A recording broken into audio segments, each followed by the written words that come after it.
ముంబైలోని తన నివాసంలో ఓ దుండగుడి దాడిలో గాయపడిన సైఫ్ అలీ ఖాన్ లీలావతి ఆసుపత్రిలో చికిత్స పొందుతున్నారు.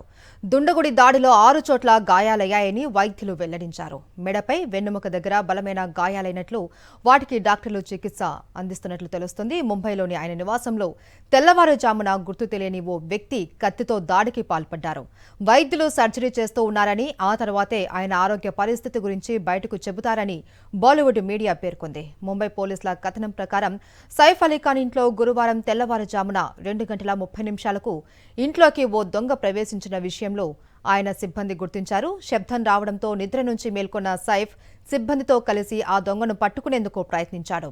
ఈ క్రమంలో ఆ దొంగ సైఫ్ అలీ ఖాన్ను కత్తితో పొడిచి అక్కడి నుంచి పరారయ్యాడు. తీవ్రంగా గాయపడ్డ సైఫ్ని కుటుంబ సభ్యులు హుటాహుటిన లీలావతి ఆసుపత్రికి తరలించారు. ఆ దాడి ఘటనలో సైఫ్ అలీ ఖాన్ ఇంటి పని మనిషి కూడా స్వల్పంగా గాయపడ్డట్లు తెలుస్తోంది. అయితే సైఫ్ అలీ ఖాన్ నివాసంలోకి బయట వ్యక్తులు ఎవరూ రాలేదు అని, సీసీటీవీల్లో కూడా ఎలాంటి ఆధారాలు లేవు అని పోలీసుల విచారణలో వెలుగులోకి వచ్చింది.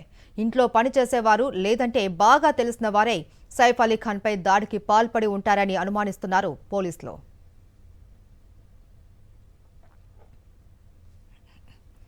సైఫ్ అలీ ఖాన్ పై జరిగిన దాడికి సంబంధించి ముంబై నుంచి మరింత సమాచారం మా ప్రతినిధి శ్రీనివాస్ అందిస్తారు. శ్రీనివాస్,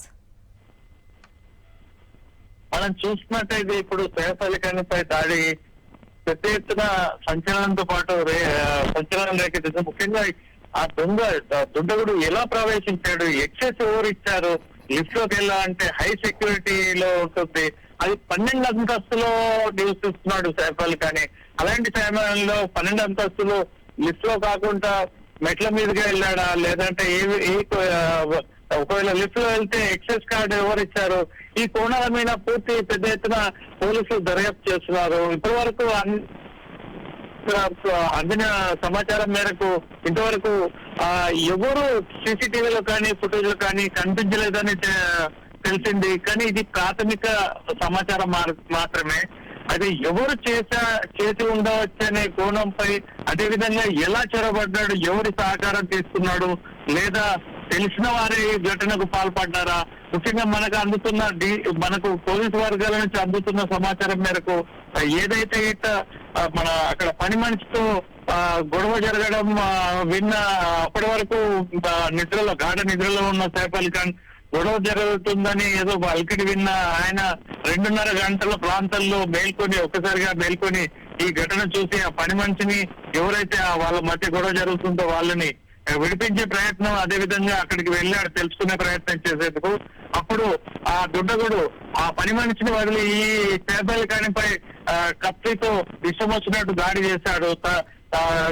తలపై, అదే విధంగా మనం ముందుగా చెప్పినట్టే వెన్నెముకపై, అదే విధంగా మెడపై గాయాలయ్యి ప్రస్తుతం ఇంకా ఆయన లీలావతిలో ఆపరేషన్ జరుగుతుంది. అయితే ఆపరేషన్ కి సంబంధించిన వివరాలు, ఆయన ఆరోగ్య బులెటిన్ కి సంబంధించిన వివరాలు మాత్రం ఇంతవరకు అధికారికంగా ఎలాంటి వెల్లడించలేదు. అయితే మనకు అందిన సమాచారం మాత్రం తీవ్రమైన వెన్నెముక వద్ద తీవ్రమైన కత్తిపోటు కారణంగా గాయమైంది.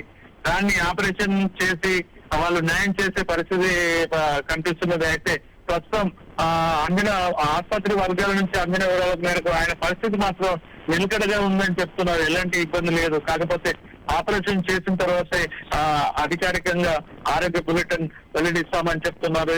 ఇది ఇటువైపు ఈ కోణం ఉండగా, మరోవైపు పోలీసులు పూర్తిగా బాంద్రా వెస్ట్ లోని ఆయన నివాస స్థానం నుండి పూర్తిగా అదుపులోకి తీసుకొని అన్ని కోణాల్లో దర్యాప్తు చేస్తున్నారు. మనం ముందుగా చెప్పినట్టుగానే అసలు లోపలికి ఎవరు ప్రవేశించినట్టయితే ఎలా ప్రవేశించాడు, ఎక్సెస్ ఎలా దొరికింది, దానికి లిఫ్ట్ కి హై సెక్యూరిటీ ఎక్సెస్ ఉంటేనే మనం వెళ్ళొచ్చు.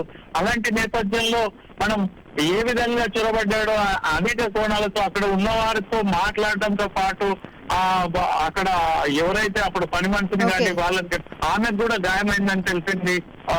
చెప్పండి. Okay, right. Thank you Srinivas.